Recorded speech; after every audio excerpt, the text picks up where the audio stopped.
how to find items with free shipping on AliExpress. Let's get started.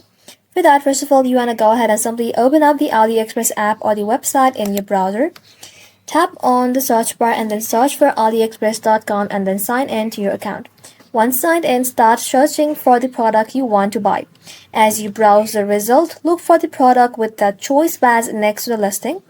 Many choice items include the benefit such as free shipping, faster delivery, or other promotional offers depending on your location. So, tap on the product with the choice badge to open the product page.